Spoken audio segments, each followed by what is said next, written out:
Hello dear friends, members, supporters, subscribers, passers-by in my little organ music corner on YouTube.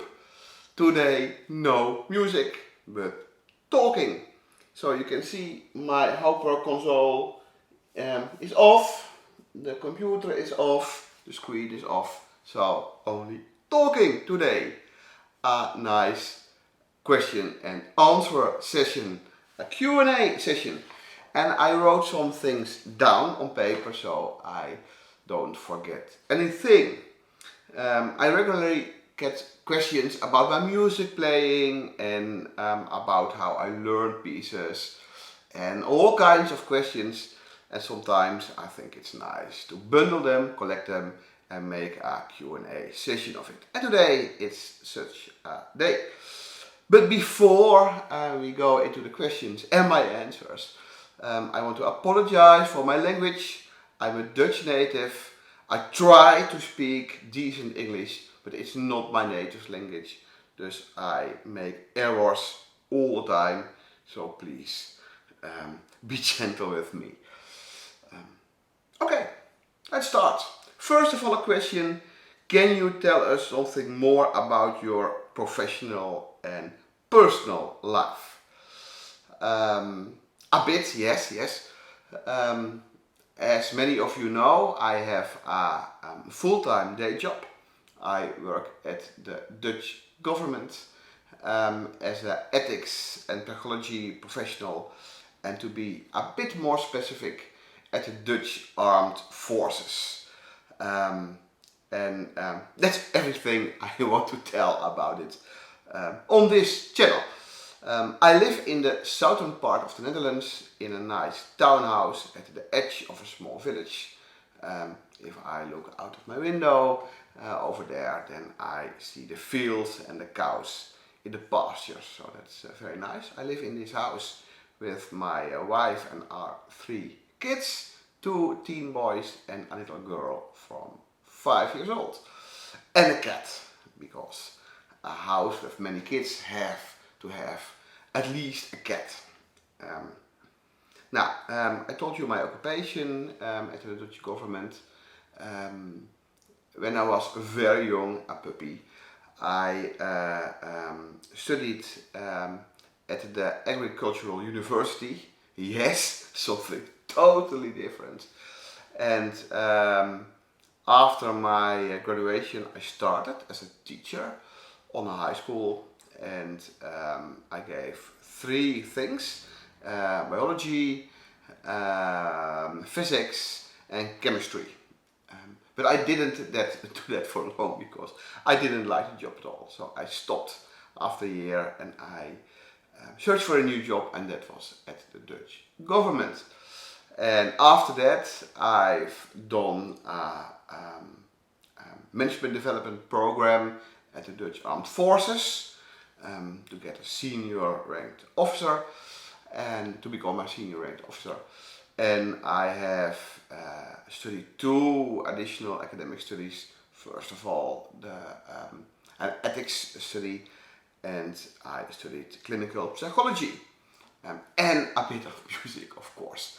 So my day job is, of course, the family and the work at the Dutch government. And in the evening and on free moments, I play music, and I often record pieces in my lunch break. I work a lot from my home, so my organ studio is also my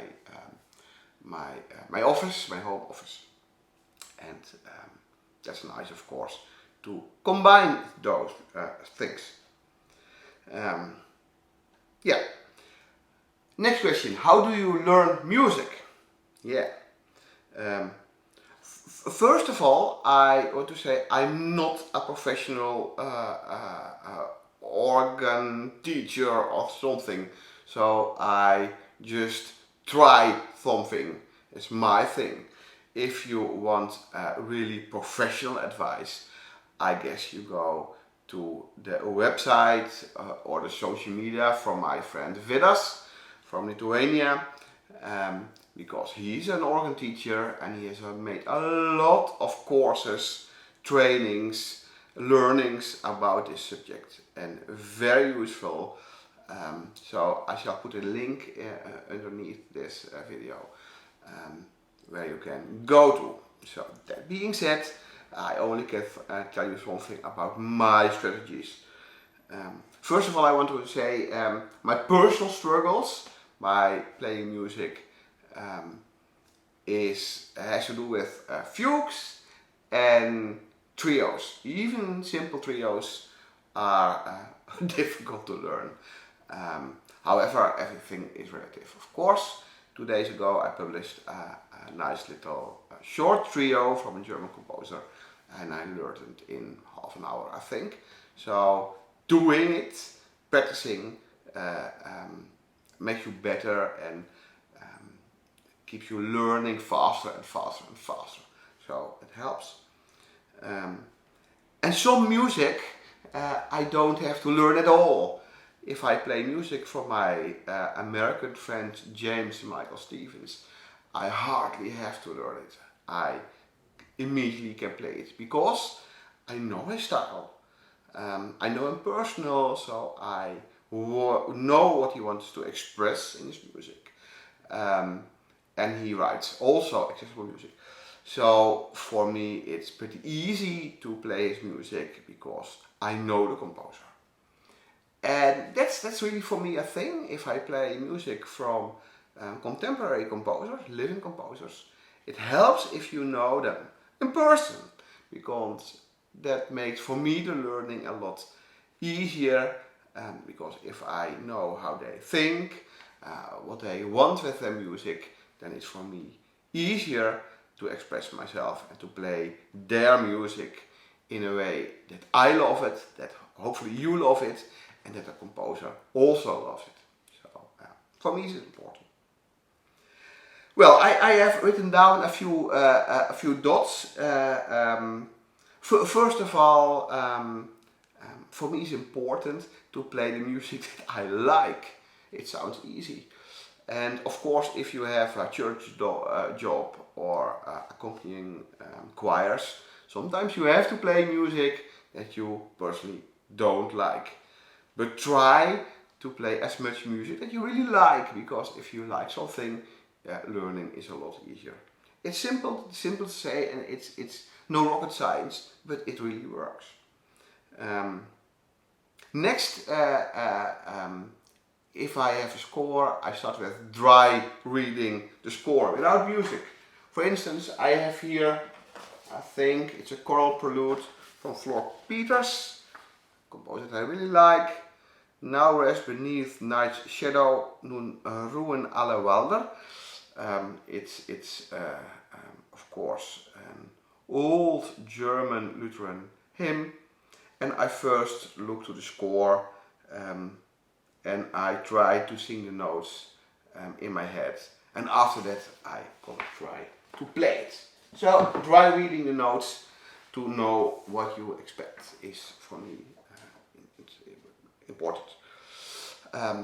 Then I have learned to, if I want to learn difficult music, like the more difficult choral preludes from Bach, for instance, I start learning the last part, because often composers develop the pieces, develop.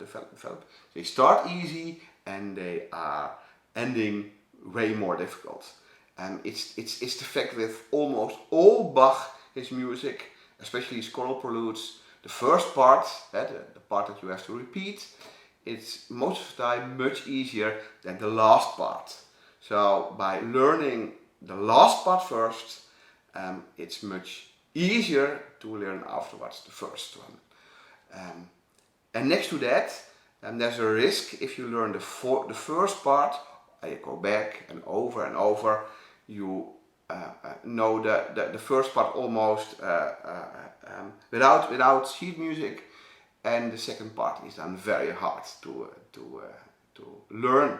So start difficult pieces, learning from backwards to the front. That really helps me at least.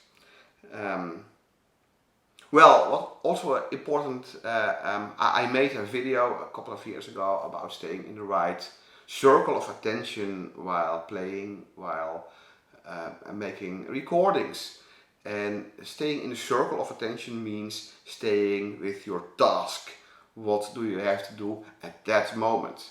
So if I gonna play, learn, record something, I don't want to think about which color do I have to give the title, when will I publish it, will my friends like it, will the general public like it,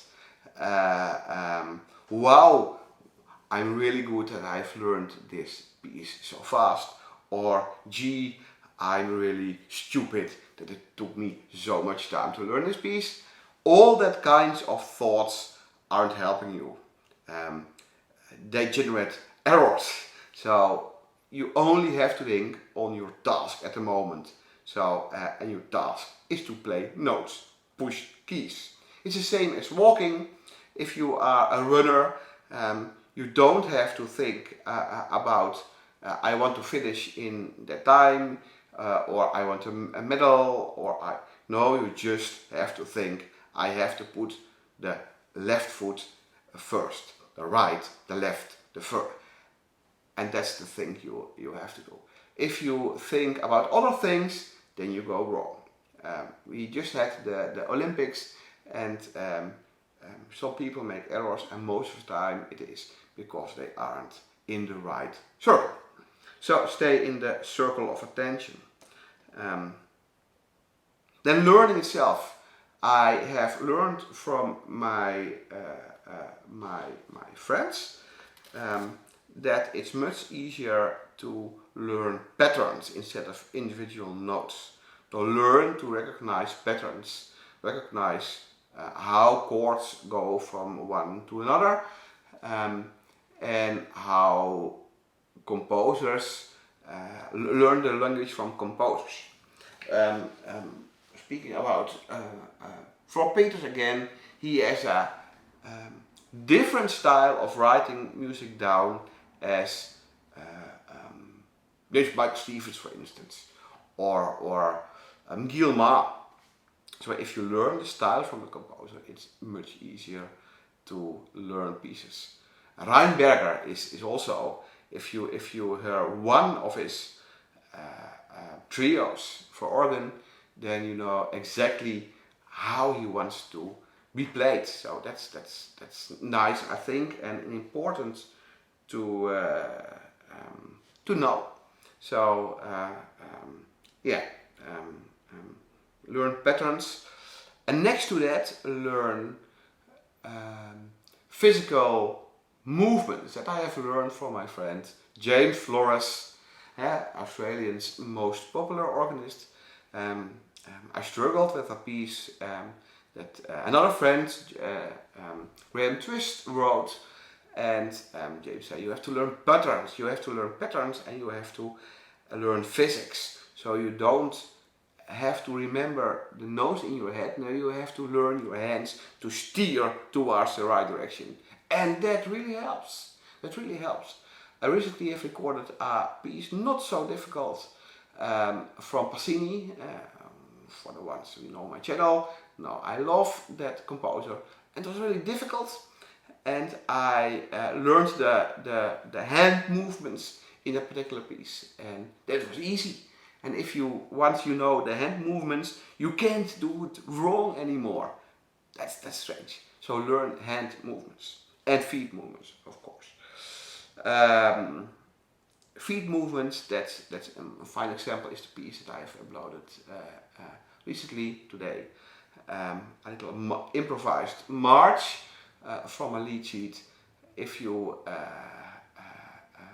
listen to the pedal, I know where to go with my feet, so you can improvise pedal playing at a spot.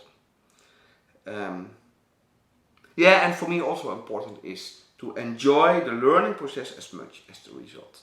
If you hate learning, then the result shall never be satisfactory for you.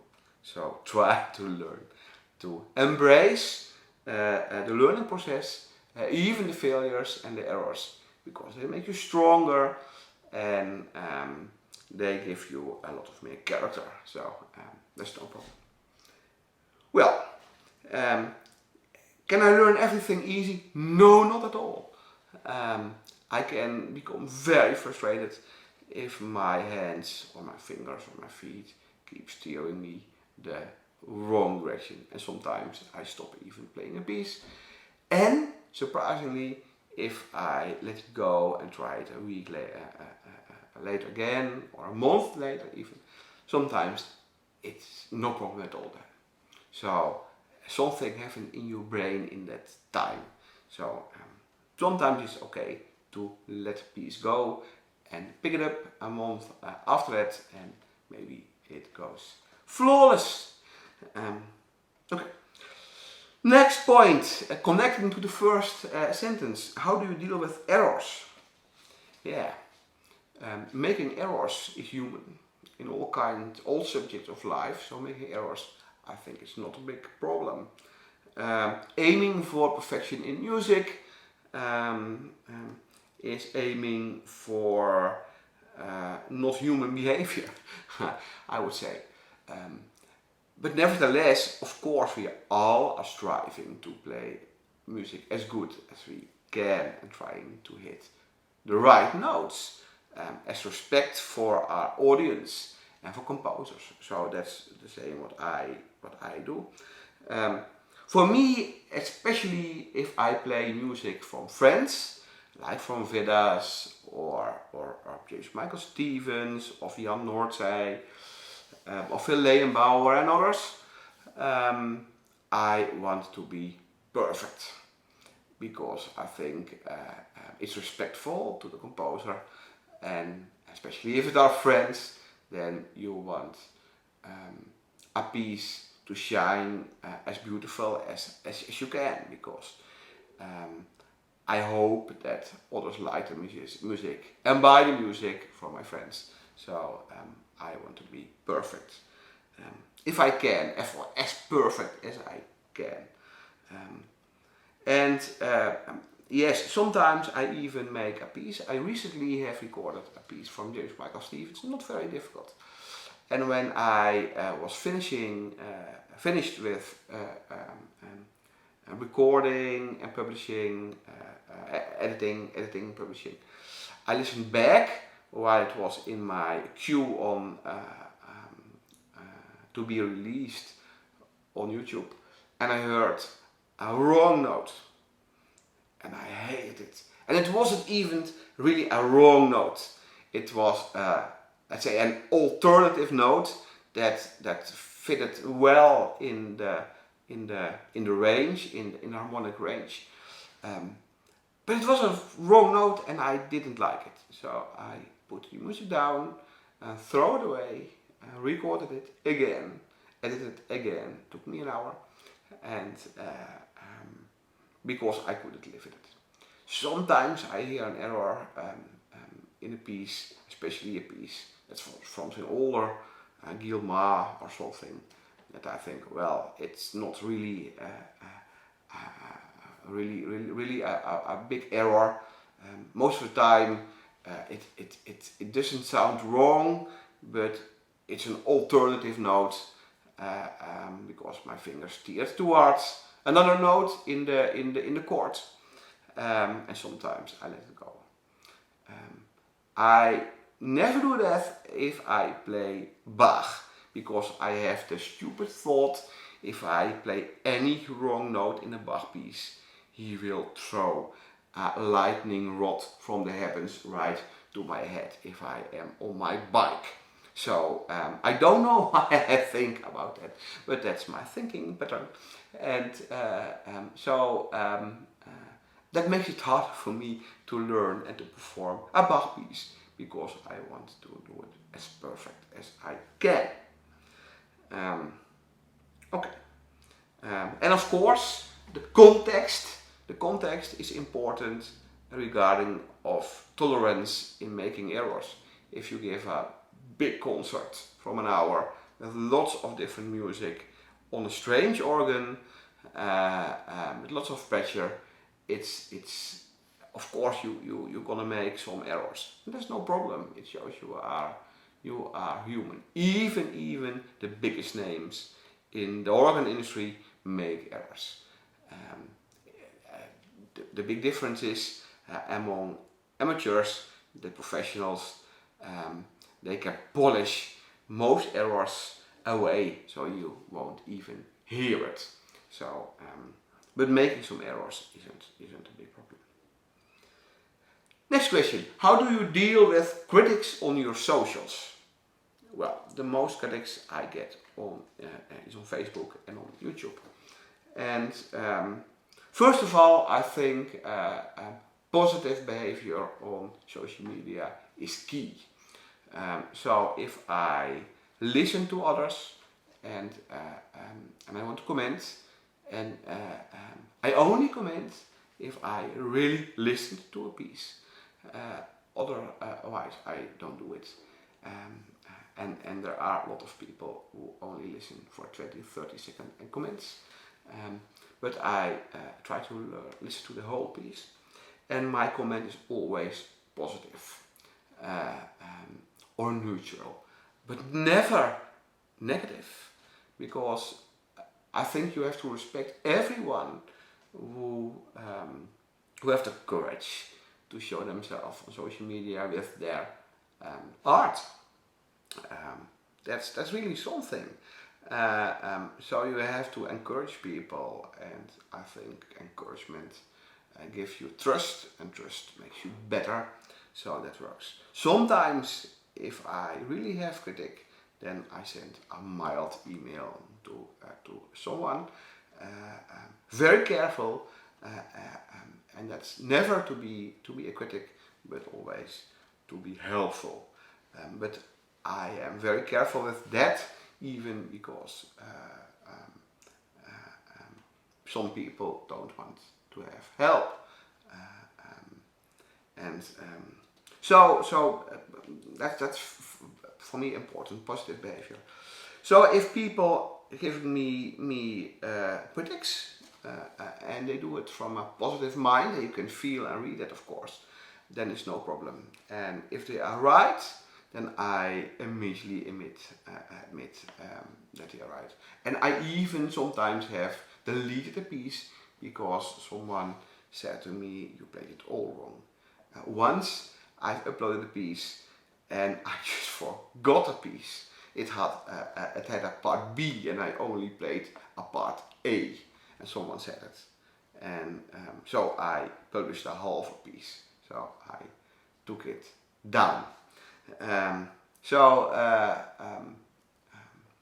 If critics are genuine, then I'm okay with it.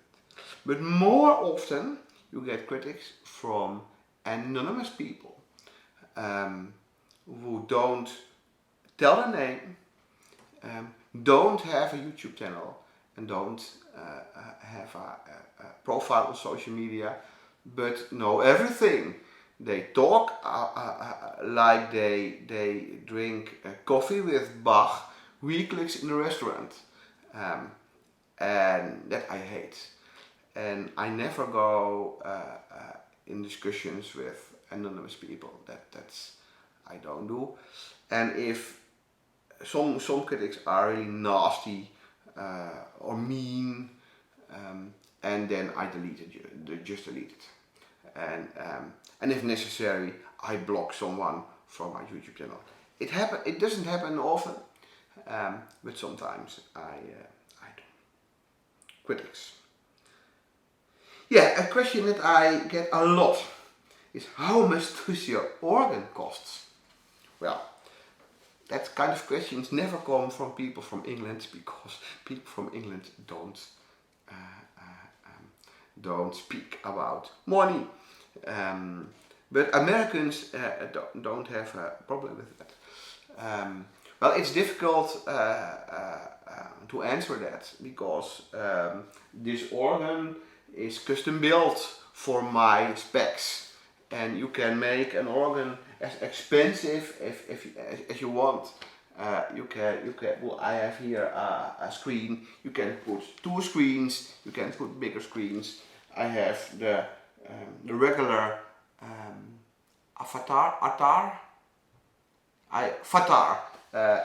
LF62, I think, keyboards. But of course, you can have keyboards with a wooden core, or even with totally made from wood. Well, there are a lot of different possibilities. But such a console, if you buy that, only the console without any computers and so, etc., you have to think about now, I think, 9 to 10,000 euro. And of course you have the computer and the software. I won't reveal the price of my Halkwijk sets, because someone in this house will become very pissed off if she heard what it costs. But let's say a total price. We built a studio where I now sit on top of our house. Studio with the organ and the computer, Halkwijk software, sample sets, sheet music, a printer, and all kinds of gear, editing software. I think we are around $70,000 American dollar, about 60,000 euro. So you're talking about serious money. And of course there are ongoing expenses. I regularly buy organ music, sample sets. So I have enough, but sometimes there are coming really interesting sample sets that I really want to have. So that's are the costs. Your channel is monetized. How much do you earn with YouTube? Now, let me be honest to you. I don't get rich from YouTube, not at all. My YouTube's earnings are based on about 30,000 views a month, $25 US. And that isn't much, of course. So you won't come right. Next to that, I have channel members, and they generate also a bit of money. So that's in totally it's a bit more. So there's a huge disbalance between the costs of this all and the income, and it's not really a problem because it's not my prime source of income. But you are very welcome to become a channel member if you can afford it, or a Patreon or a Buy Me a Coffee member, to help me out, because my members and my supporters know that I use all the money that I get for buying sheet music and sample sets, and so it helps me with that. So you are more than welcome. Okay, slowly we are coming to the end of this Q&A session. The last is, are there some secrets you want to reveal about your playing? Well, let's do that. That's always nice. First of all, you rarely see a pedal cam on my videos. Two reasons. The first reason is it takes a lot more time because you have to edit 2 video streams at one, and with my high frequency of uploading, it costs too much time. So that's the first one. And the second one is, in summer, I like to play with my bare feet on the pedals, because for me that place is nice to play, but it's of course it's totally not done. Is it considered inappropriate to watch naked feet or videos? so I won't show them. But most of the time I play with bare feet. I always walk on barefoot in house and around the house. That's also very healthy. Yeah, that's one of the secrets. The next thing is my channel is monetized, but maybe you have found out that in the first 12 hours after I release a new piece, you will get no advertising before my videos. The reason is that I standard switch off the earn money with this video knob. Is the knob, I don't know how it's called in English, but my video isn't monetized the first 12 hours. The hours where the most people are watching, so that's one of the reasons why I earn not much money with YouTube. But I do that especially for my subscribers, because I hate myself all the advertising. So as a courtesy to the people who want to watch my videos, I give them the first 12 hours of video without advertising in front of the video. And after that I have to switch it on, because otherwise YouTube do it. It's a sort of a trick that if you switch it off, that YouTube holds all advertising back. But after I think 12 or 14 hours, the algorithm recognizes it and puts their own advertising in front of the videos and after the videos. So that is the second secret. Third one is I'm in a studio on top of my house, but I'm often surrounded by playing kids, by a TV that's on, by turning a washing machine, a dryer, lots of sounds, but you won't recognize it because I take the sounds directly from the computer and not from the microphones. As the people who use Schalkwijk or Sweden themselves know. So it doesn't bother me. I sometimes hear it and sometimes I'm distracted, but most of the time I keep going steady, because I told you earlier in this Q&A session, stay in the right circle of attention and you don't even hear other things. Yeah, the last thing is it's very hot at the moment, but this music room is fully climate controlled, so the temperature is 22 degrees Celsius here, and even if it's 35 degrees outside or freezing, it's the best place to be in the house. So that was it.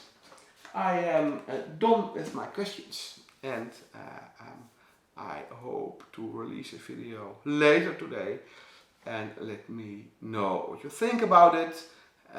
Do you like this kind of videos? Do you have other questions? Let me know. And tomorrow another piece on my channel, and what I gonna release. Yeah, it's a choral prelude, a Baroque choral prelude, played on the 1804 van Petergem organ in Ulfhout. So I hope you liked it one. Thanks for listening, thanks for watching, and see you next time. Bye bye.